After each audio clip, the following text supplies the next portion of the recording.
Halo, semangat pagi anak semua. Bagaimana kabarnya hari ini? Semoga sehat selalu dan tetap bersemangat. Kita bertemu lagi dalam channel ini. Hari ini kita akan membahas latihan soal-soal kelas 6, tema 7, subtema 3, pembelajaran 5. Tapi sebelum lanjut, jangan lupa untuk selalu mendukung channel ini dengan like, komen, dan subscribe-nya. Terima kasih. Latihan soal tema 7, subtema 3, pembelajaran 5, kelas 6 SD.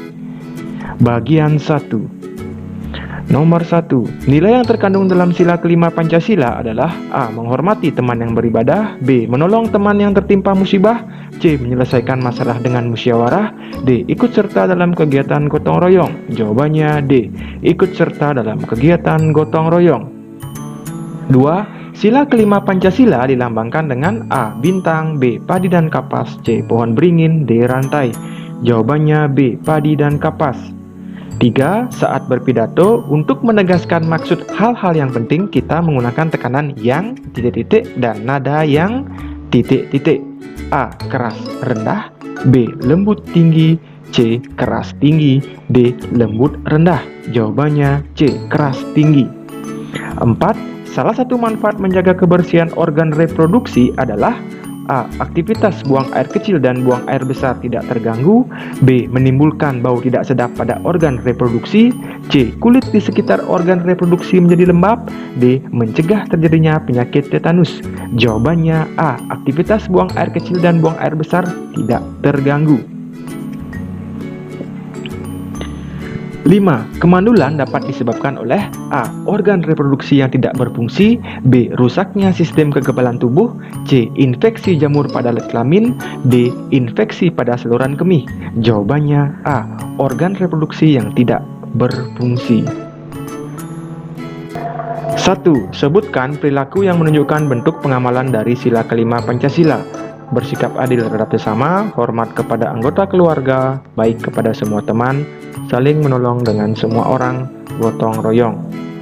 Mengapa generasi penerus bangsa harus berpedoman dengan nilai-nilai Pancasila?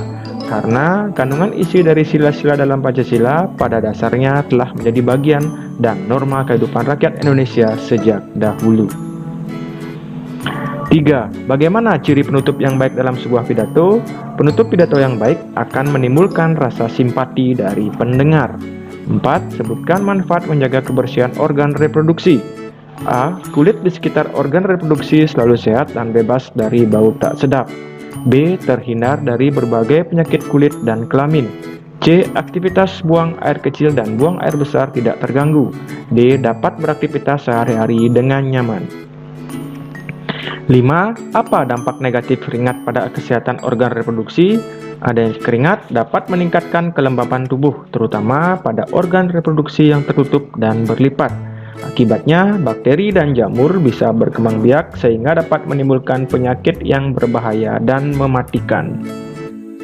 Bagian 2. Nomor 1. Membangkitkan kesadaran untuk melestarikan kebudayaan Indonesia dimulai sejak A. Dini, B. Masih di dalam kandungan, C. Dewasa, D. Tua. Jawabannya A. Dini. 2. Hak merupakan pemberian A. Manusia, B. Ayah, C. Ibu, D. Tuhan. Jawabannya D. Tuhan. 3. Kerangka dasar dalam berpidato dibuat titik-titik mencari bahan-bahan. A. Sesudah, B. Sebelum, C. Saat, D. Bersamaan. Jawabannya B. Sebelum. 4. Penutup pidato membuat A. Isi, B. Salam, C. Harapan, D. Kesimpulan. Jawabannya D. Kesimpulan. 5. Berikut yang bukan merupakan tujuan utama pidato persuasif adalah titik tanggapan.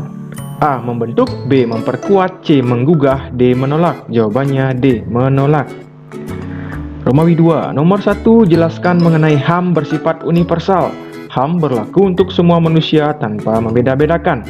2. Apa yang dimaksud dengan pidato? Pidato adalah sebuah kegiatan berbicara di depan banyak orang. Pidato dilakukan dengan menggunakan bahasa yang baik dan dapat diterima oleh pendengar. 3. Jelaskan yang dimaksud dengan pidato persuasif.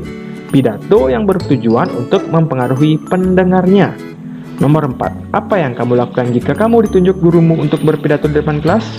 Berpidato dengan lantang, percaya diri, dan penuh semangat namun tetap sopan. 5. Buatlah teks pidato singkat yang bertemakan tentang pendidikan.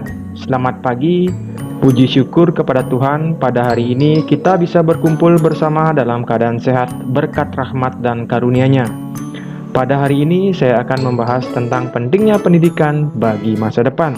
Hal pertama yang perlu kita pahami adalah pendidikan bukan hanya proses mentransfer ilmu. Lebih dari itu, pendidikan bertujuan meningkatkan sumber daya manusia serta mencetak generasi bangsa yang cerdas. Sayangnya, tidak semua orang berkesempatan untuk mengenyam pendidikan tinggi dengan nyaman. Masih banyak yang mengalami keterbatasan ekonomi maupun akses. Namun sebaliknya, banyak juga yang menyia-nyiakan kesempatan belajar ketika ia sudah mendapat kemudahan ekonomi maupun akses. Padahal, pendidikan merupakan salah satu cara untuk mencapai cita-cita. Tanpa pendidikan, kita tidak akan bisa menjadi apapun yang diinginkan. Pendidikan juga merupakan jalan untuk memutus mata rantai kemiskinan. Oleh sebab itu, jangan abaikan pentingnya pendidikan dalam kehidupan kita.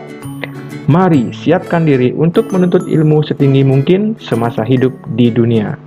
Demikian apa yang bisa saya sampaikan pada pagi hari ini. Semoga memberikan manfaat bagi kita semua. Sekian video pembelajaran hari ini, semoga membantu dalam belajarnya. Terima kasih atas semangat belajarnya. Tetap semangat!